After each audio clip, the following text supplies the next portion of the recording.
Are you curious about bodies, pleasure, and possibilities? And what about curious about what others are up to on the planet when it comes to pleasure, sex, and play? Have you considered what pleasure can do for your life, your body, and your bank account? Do you know something magical, delightful, and out of this world orgasmic is not only possible for you, but totally available to you? If you're ready to be the magical, sexual, sexy beast you know you can be, and you just need the tools to get there, you're in the right place. Now, here's the host of The Pleasure Zone, sensual movement artist, relationship and sex alchemist, Milica Jelenic.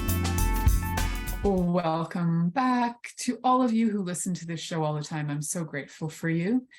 My sweet pleasure seekers, like without you guys, why would I be making shows? So it's been over 380 episodes, I believe, and we're heading into our 400th, I know around February of this year. And I'm so grateful for the listeners, because without listeners, what would I be doing? I'd be talking to the air. And I love to hear from you listeners as well. So if you're out there, feel free. You can always write to me. I love it when people actually take the time to send me an email, and I totally appreciate that. You can send me questions if you like. You can always go onto my website as well and book 15 minutes with me to have a chat and see if I can contribute to you in any way. So one of the things that I talk about on the show a lot, if you're new, is we talk a lot about sex and bodies and intimacy and relationships. And one of the things that I realized that I failed to talk about in all these over 300 episodes, specifically talk about, I mean, I've brought it up briefly to state that a lot of the studies that we're looking at had to do with neurotypical people.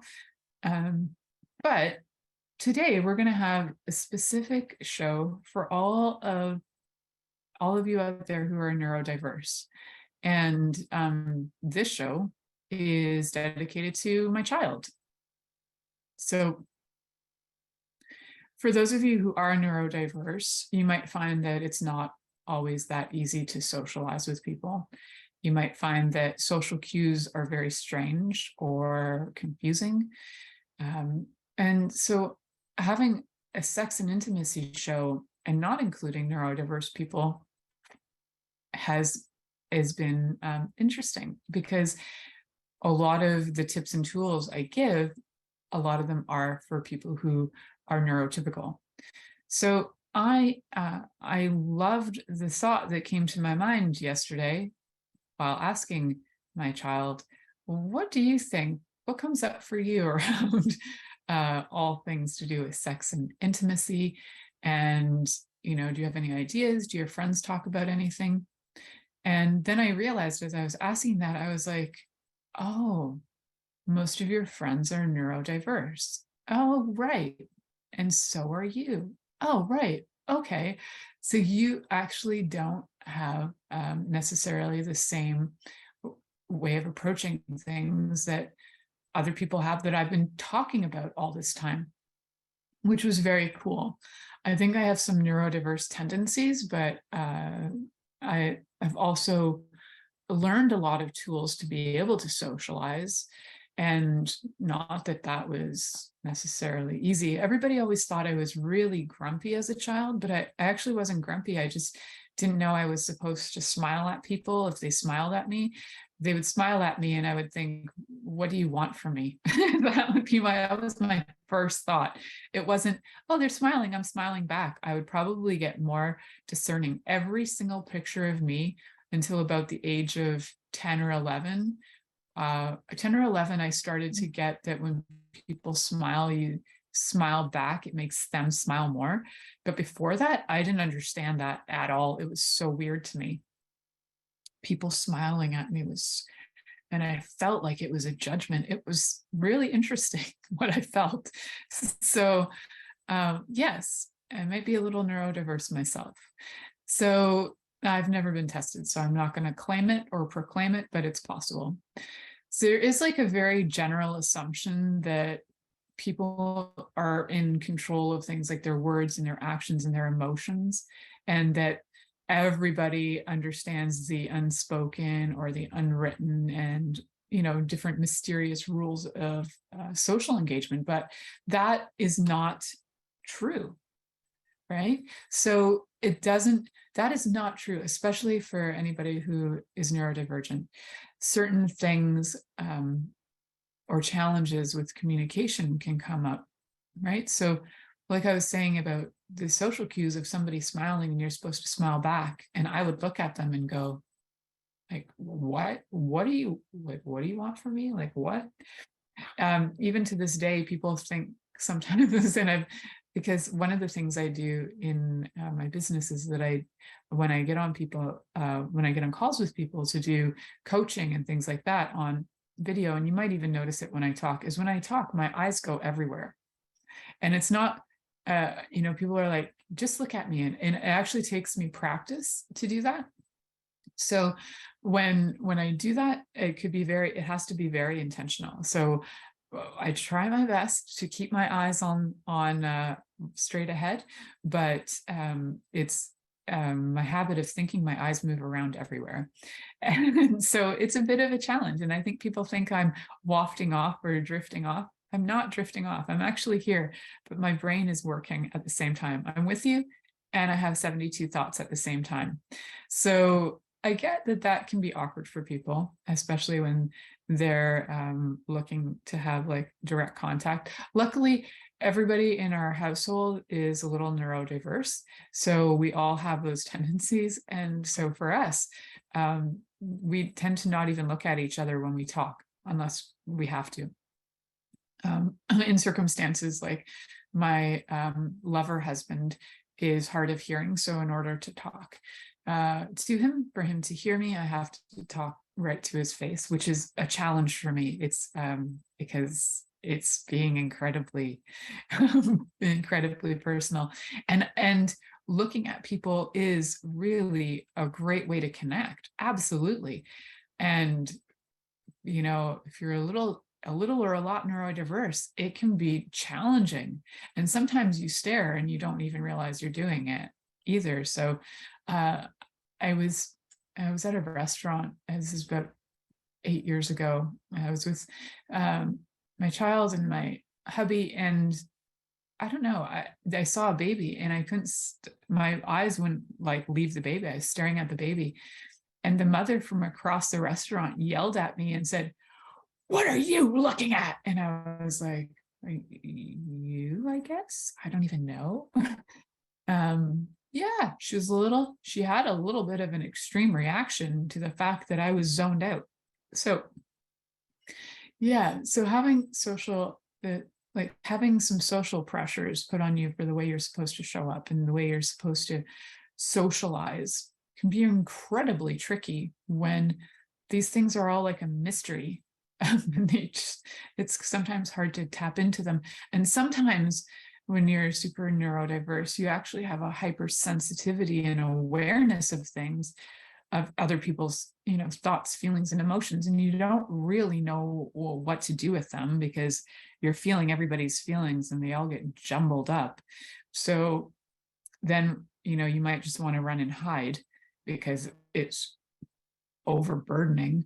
So yeah, challenges. Definitely there are challenges when you're neurodiverse compared to when you're neurotypical. Neurotypical people seem to be able to have conversations and keep eye contact without looking away. And neurotypical people can do a few other things too that I find you know, always amusing. And so yeah, like, what can I say about that? Is like they seem to understand when to stop talking too. Where for me, I mean, it's a beautiful thing to have a radio show because I talk a lot and I don't necessarily have a lot of filter. So what a beautiful way to show up in the world and be able to not filter myself, say what I know, and you know, always be showing up, being willing to just say anything and not worry about that, because I don't really even have too much of a feeling or an idea if people are gonna necessarily like my shows or not. I just make them for me. And if you guys like them, that's awesome. And if you don't, that's awesome too. Then that means you probably either haven't listened or you listened to one that wasn't your thing and assumed all my shows were the same. But yeah, it's hard to say. Anyhow, let's get back to how interesting it is to socialize as a neurodivergent person. And I'm going off on tangents today. I'm like actually surrendering to any part of me that is neurodiverse, which is probably a bigger part than I like want to admit to. Or maybe it's a bigger part than I'm aware of, and I don't mind admitting to it. Who knows? So neurodiverse experiences can be very different in social environments. Like I've watched this too. My child goes to a youth group, and most of the kids in the group are neurodiverse. And when they socialize, they're all in a room together, and they don't necessarily talk to each other. They might all be like reading books, but their version of socializing is very much like an introverted version of socializing. Some of them talk a lot, which is also can be a neurodiverse thing as well. But they all seem to have a very, like, if I were to look at a room of neurotypical kids and a room of neurodiverse kids, they definitely socialize differently. And it's just a fascinating thing to get to be part of, right? So when I find that I'm trying to engage conversation with somebody who's neurodiverse, I actually need to be willing to go in 35 directions and possibly come back to the original topic, but I might not. But neurotypical people, they can like follow a line of thought. And so all these years, almost over 8 years of having a radio show, I'm getting a lot better at staying on topic. My original shows were really, they would go in 35 different directions in 5 minutes. And so now I'm kind of learning more on how to actually deliver information that is congruent with the topic and consistent with the topic. So that has been fun too. So one of the things too that a lot of neurodiverse people go through in social environments, and I was just thinking about my show where I could have had a lot of anxiety around it. I used to have a lot of anxiety about all kinds of things when I would be in public. And so I would talk really fast, or I would ignore things, or I would literally have panic attacks being in public. And as I started to understand that and get some healing around it, get more awareness around it, I was able to be more public. And so now I can have conversations with you guys on, video and chat with you all and not feel super anxious. Luckily, I don't have a lot of people who stare at me on my live show that I'm aware of. Like I don't get to see it. So that helps. So I can just show up and be myself. And otherwise, yeah, like that feeling of, the anxiety and all of these things can be really high. Like the feeling of anxiety can be really high when you're neurodiverse. I mean, you're feeling everybody's anxieties as well and everybody's feelings, and you don't really know what to do with it. So the more I learned about empathy and being empathic, the more I learned about how my brain is a little bit different, possibly, maybe a lot different. I don't really know. That really helped me to be able to have better and more interesting interactions with people. Definitely more, I think I'm definitely more focused, even though right there I went off track and was staring at a bird. But that's what happens. I can be staring at a bird and I can be having a conversation with you guys. That's the fun of neurodivergence. So it's funny because like I was saying, like some people will talk more, some people won't talk at all. But and some people might communicate through different cues. So we've got verbal and nonverbal communication as well. And some people who are neurodiverse are nonverbal, and some people are primarily nonverbal. They might make some verbal cues, and some people are highly verbal where you just can't stop them from talking. So there's not like any one particular thing that would say this makes you neurodiverse. I think you actually would have to get tested for that, and I've never been. So again, I can't claim it, but I feel like I identify somewhat as neurodiverse. Or I was never trained. I was never taught how to socialize well because my parents are neurodiverse. So I might have mimicked them, and maybe I'm not, but I mimicked them. It's hard to say. I don't really know. So you can just check in with yourself too and just see, like, what do you prefer? Do you prefer verbal or nonverbal communication? And we'll look at more of that on, socializing and figuring out how to have relationships when you're neurodivergent, and how do you like have a relationship with people? It might be trickier, it might be different. So learning how to do that, we're going to be looking at that in the next segment. So you're listening to The Pleasure Zone here on Inspired Choices Network, and we'll be right back after this commercial. Are you secretly a voyeur, wondering what's going on in other people's sex lives? What if now is the time for a totally different sexual evolution? Are you interested in people who are pioneers of different sexual and pleasurable practices? Lean in now with Milica Jelenic, where she will entice you and your body to know your own pleasure zone. On the Pleasure Zone radio show with sensual movement artist Milica Jelenic, you'll receive tools, inspiration, and a foundation to allow yourself to receive more in your sex life, and quite possibly other areas of your life as well. Listen for The Pleasure Zone with Milica every Monday at 8 p.m. Eastern Time, 7 p.m. Central Time, 6 p.m. Mountain Time, and 5 p.m. Pacific Time on InspiredChoicesNetwork.com.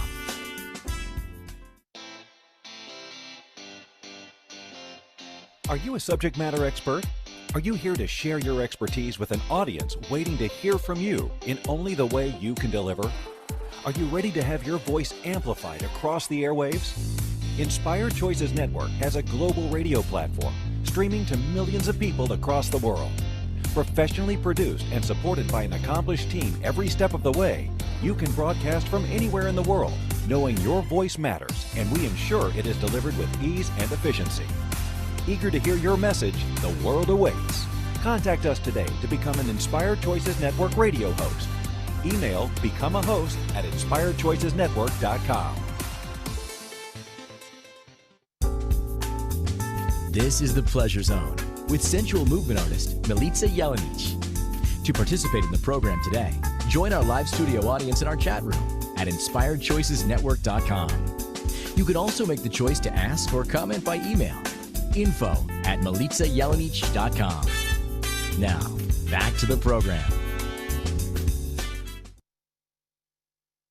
Welcome, my sweet pleasure seekers. Today we're talking about how, communication and simple tips for neurodiverse socializing and relationship development. So I say communication because I got sidetracked in my brain, and the next part that we're talking about is going to be verbal and nonverbal cues and communication. But there's verbal and nonverbal. Within the nonverbal, I'm going to add a few things that I don't think are really talked about a lot in like psychology. So I'm going to add some things to what's already on, what people are already talking about. So verbal cues are basically anything where we use to communicate an idea with words. Doesn't, even if the words are like, ugh, that's like a word. So we're communicating with a word. And then we have nonverbal communication, which is mostly through things like behaviors, body language, and demeanor. But under nonverbal, I'd also like to add energetic. So energetic communication is part of the nonverbal communication. Energetic communication is actually our first form of communication. Without it, we wouldn't have lived. So our parents had to be, or whoever our caregivers were, had to be able to pick up on our energetic cues and our nonverbal cues and communications in order to help us survive and thrive, right? So to feed us, to clean us, to all those things when we couldn't talk, all those nonverbal cues, those are both energetic, body language. And for people who are nonverbal adults, those things like energetics come into play in a huge way. I have a niece who's nonverbal, and she's, I think, 20 or 21, but she is a dynamic energy communicator. Like she will project information loud and clear. So if you're willing to like receive her information, she'll like send you entire videos to your head. So that's kind of fun. And also with nonverbal things, things like body language and different communications, even like hand gestures or there are different ways. As long as, you know, the people who are in your life understand your nonverbal communication, that is really helpful. But if the people in your life don't understand your nonverbal cues or communication, and they insist that you try and be verbal when verbal doesn't work for you, it's that can cause issues. So allow the person to communicate in the way that's easiest and best for them, so that they're not walking around with, you know, anxieties over trying to fit in and trying to make things work, trying to make you more comfortable. So yeah, because a lot of times neurodiverse people don't really know how to make the neurotypical people comfortable. It's next to impossible. So when doing research for this, I have to say that the more I read, the more I went, okay, yeah, I'm a little bit more neurodiverse than I was aware of. So I'm going to share with you some verbal communication tips that I was doing some research on. And one of them is verbal communication tips on getting into conversations, entering a conversation. So if a conversation is already going on and you are intrigued by it and you'd like to enter into that conversation, it's important to be respectful, to listen, and then to ask kind of permission to join in the conversation. Like, oh, that's very interesting. Can I listen in on this conversation? That's very interesting. Do you mind if I share my thoughts on that?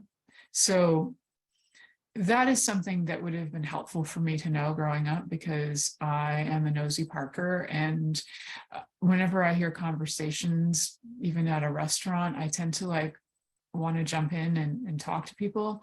I've actually met clients that way because I am a nosy Parker, but I choose to not be that nosy anymore. And actually the other day I was at a restaurant with a friend of mine, and I was so totally in the conversation of the neighbor's table. I was in the conversation with my friend as well, but the neighbor's table was far more interesting, as it was two gay boys having a great date. And I was like so happy for them.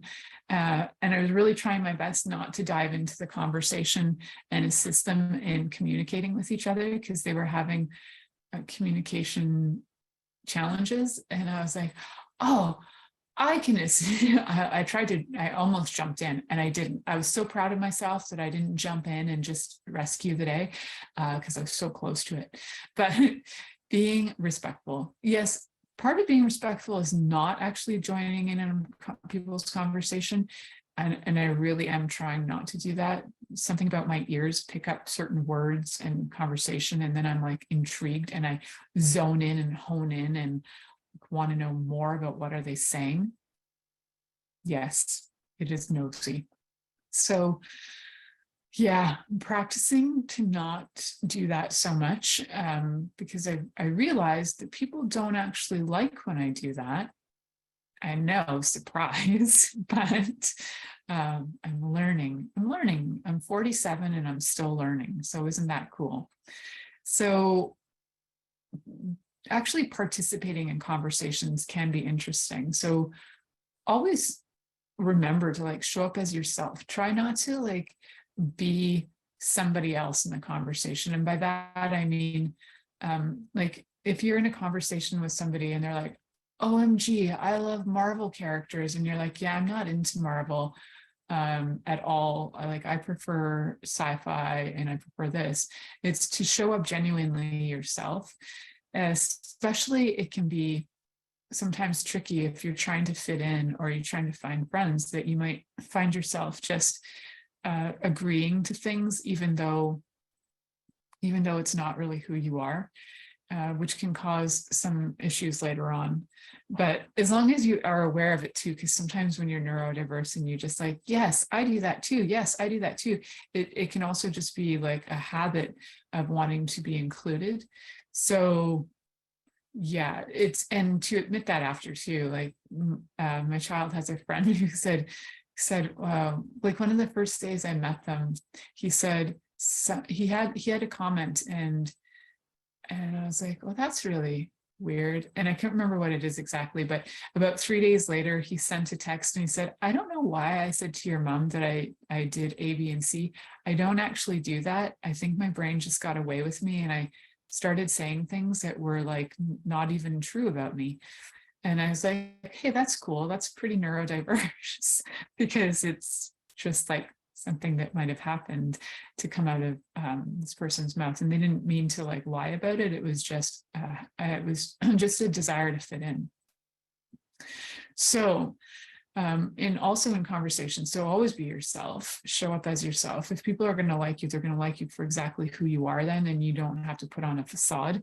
Although facades are interesting because they tend to show up when there's been trauma, and sometimes, being in situations where you feel rejected is very traumatic. So it's a fine line of things that we weave.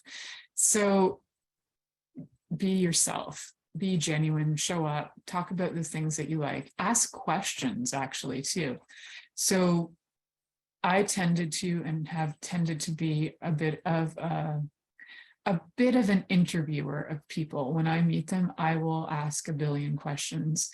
And I have a friend of mine has a couple of kids, and so they went to school with my child. And when they come to visit, they all come together because the mom said, you know how to have conversations.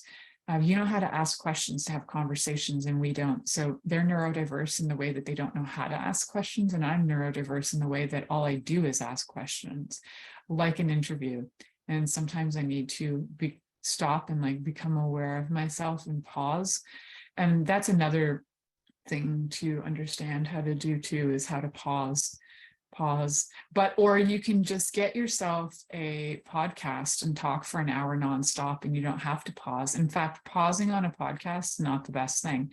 So I think that, for me, I practice pausing after I do my shows, but during my show, I can like totally show up as me and talk and go off the rails on different things and like go in 35 different directions, which is a beautiful thing. And you guys get to witness that. How fun for you, voyeurs of my wacky, wild brain.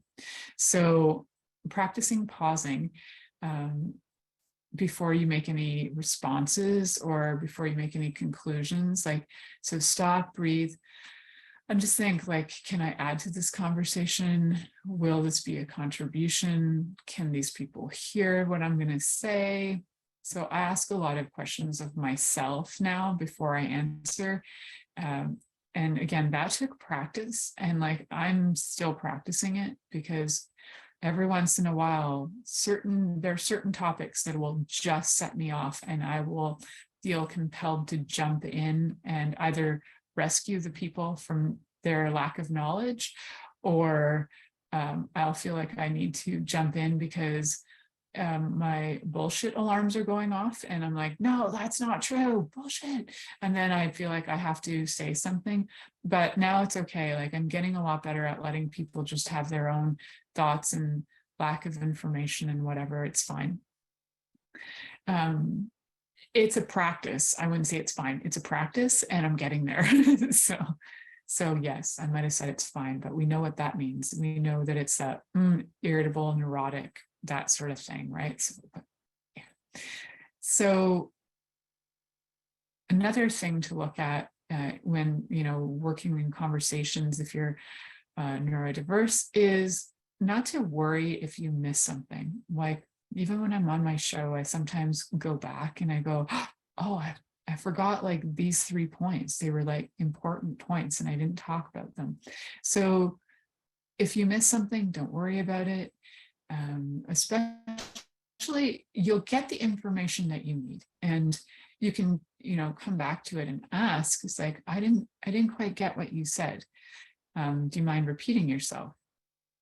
But you might also notice that if you just stay with the conversation, if you're in a group of people and they're talking and you missed something, sometimes if you stay with the conversation, you'll realize that you'll realize what the conversation is, but you might also realize that the conversation is going in 35 directions because maybe all your friends are neurodiverse. So the conversation might have started out as how to make cookies, and then you landed on Star Trek or Star Wars or something, and you don't know how that happened, but somewhere in there a character ate cookies and then they remembered that and it all came out.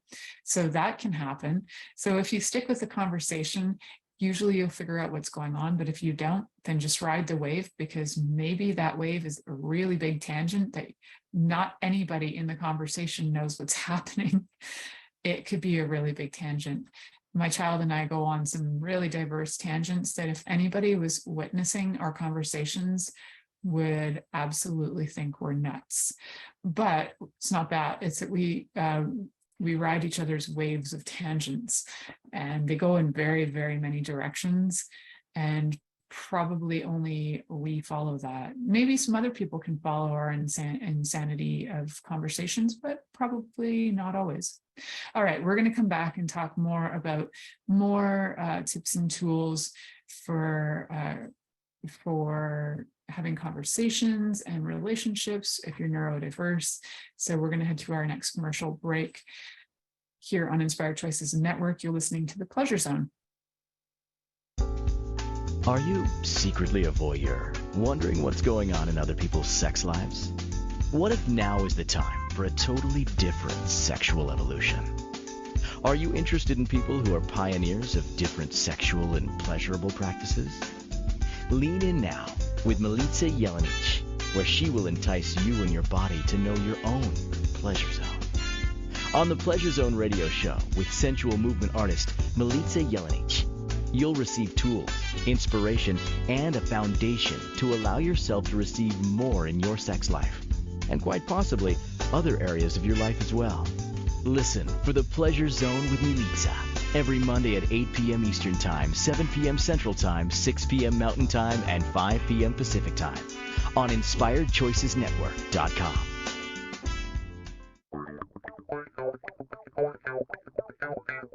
Interested in masturbating for money, copulating for consciousness, and pleasuring on purpose? 21 Days of Sexual Magicism with sensual movement artist Milica Jelenic is an exploration of tools, processes, and actions that you can use to create more for your life, your body, your money inflows, and so much more. Graduated learning for all levels of interest. Learn at your own pace via video classes or join the yearly live class. Take a peek at www.milicajelenic.com.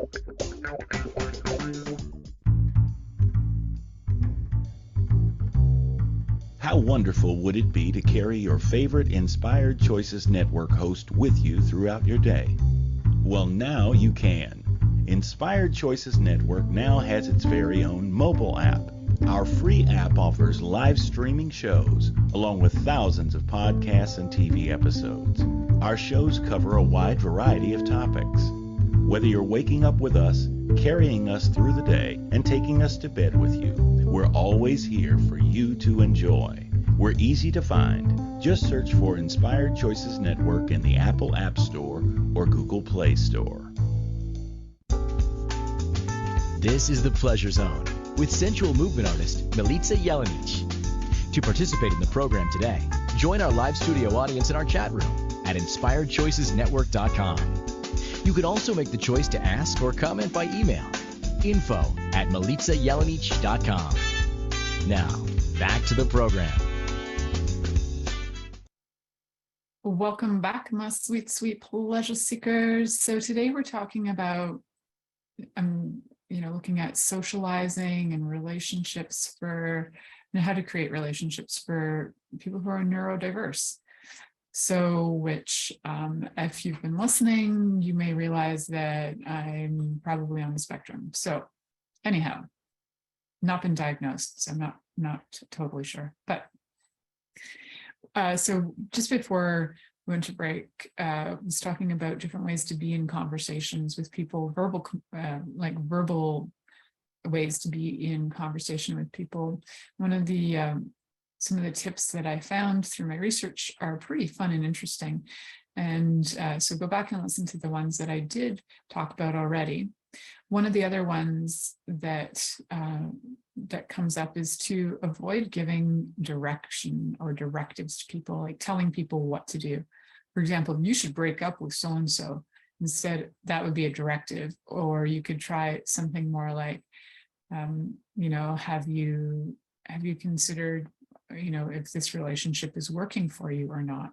Have you considered that maybe it's time to evaluate this relationship? Have you evaluated this relationship? So some of those things can be helpful, because giving directives, people might get kind of like angry at you, even though in your gut instinct is like, that that's probably the best thing to do. You should probably break up, but that is not exactly what's going to come out of your mouth. Like if that comes out of your mouth, it's going to sound very abrupt and the person will really kind of get their back up against a wall. So evaluate the situation. See, there's some different, consider this, evaluate that, using some keywords like that can be helpful.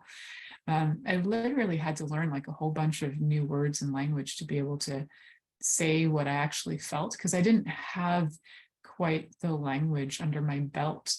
Probably until I was about 35 or 36, I started to get more language under my belt that made more sense to how I felt and what I was experiencing. So, so remember too that, not everybody can hear you at a super speed. Like if you talk really, really fast, you'll notice that in my first shows, I talked really fast. And I've been practicing slowing down, and every once in a while I get into speed zone, but I do try to practice speaking at a speed that neurotypical people will hear. Because neurodiverse, like my mom is neurodiverse and she listens to everything on like triple speed or double speed or triple speed, whatever the highest speed she can listen to it at.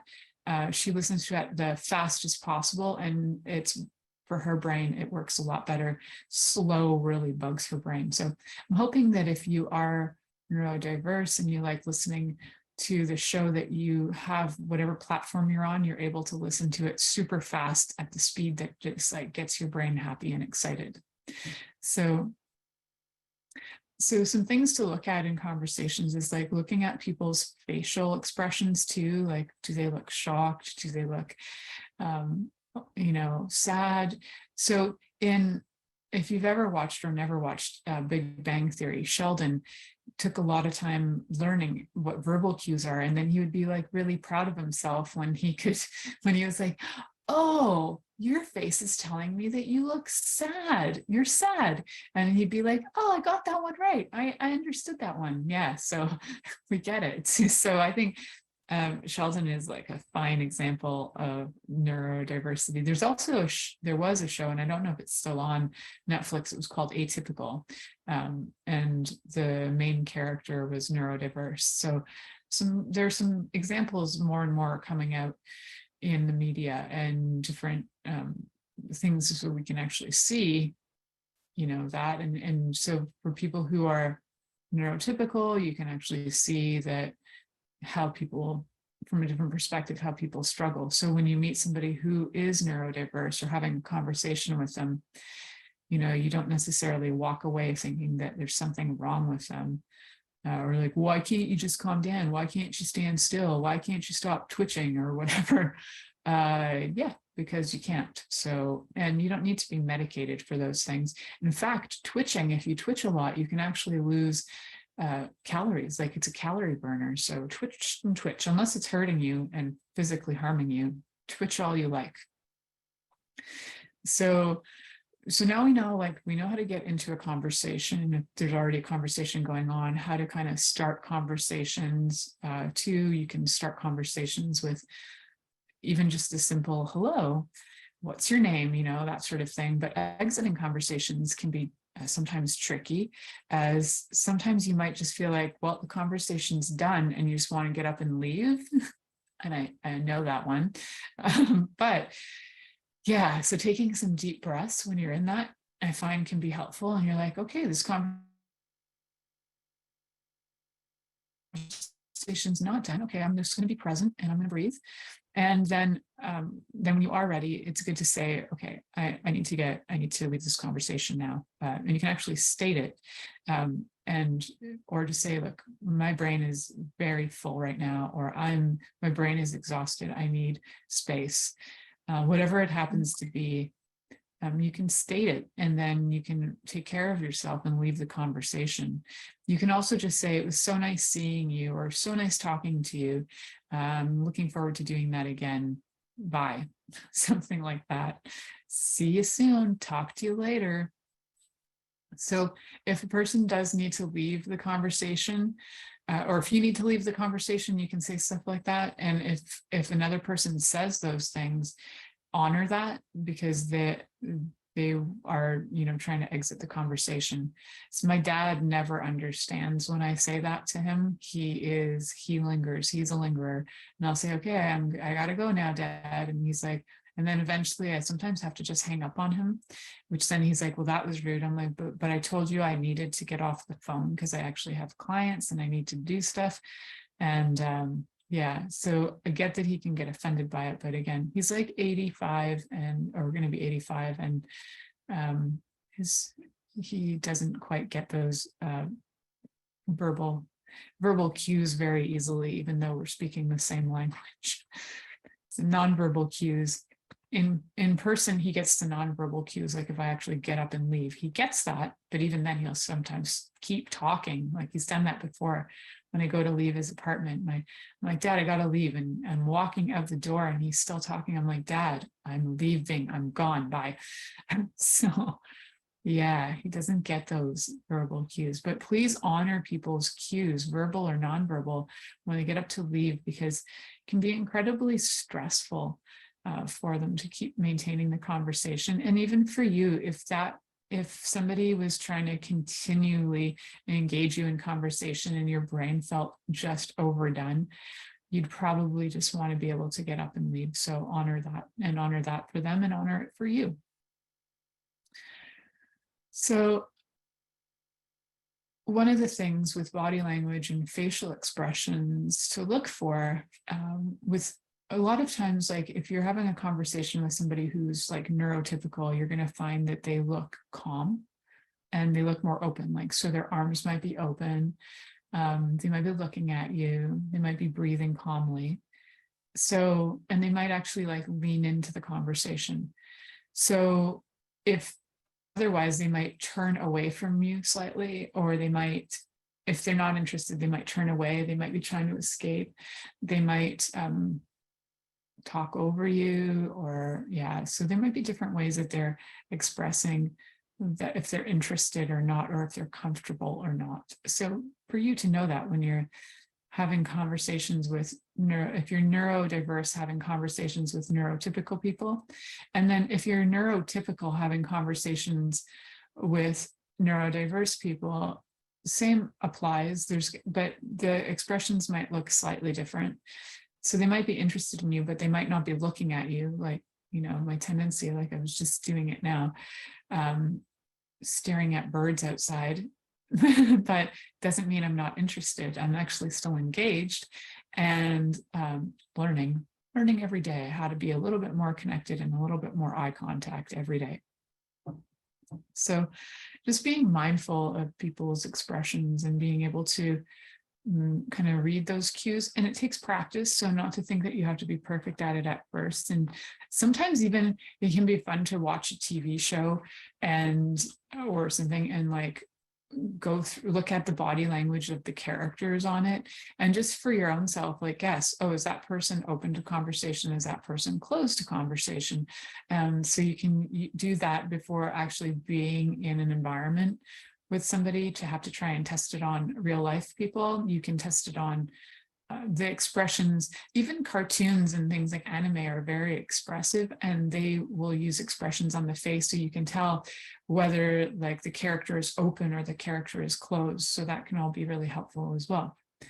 And we're going to head to our next commercial break. Wow, so we're at the end of the show.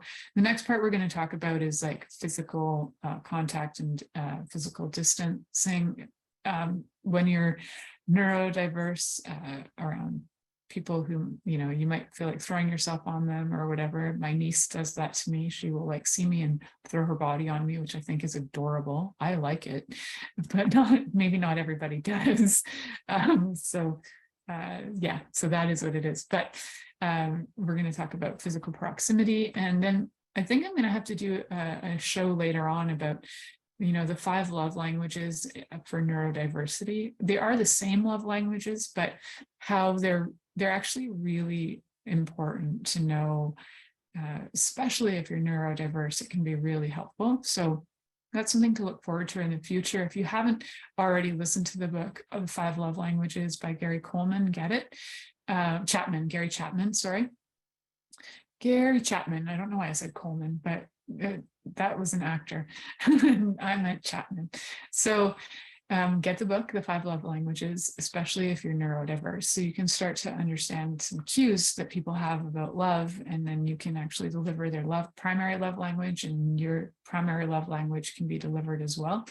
That's super helpful. So we're going to head to our next commercial break. You're listening to The Pleasure Zone here on Inspired Choices Network, and we'll be right back after this commercial. Are you secretly a voyeur, wondering what's going on in other people's sex lives? What if now is the time for a totally different sexual evolution? Are you interested in people who are pioneers of different sexual and pleasurable practices?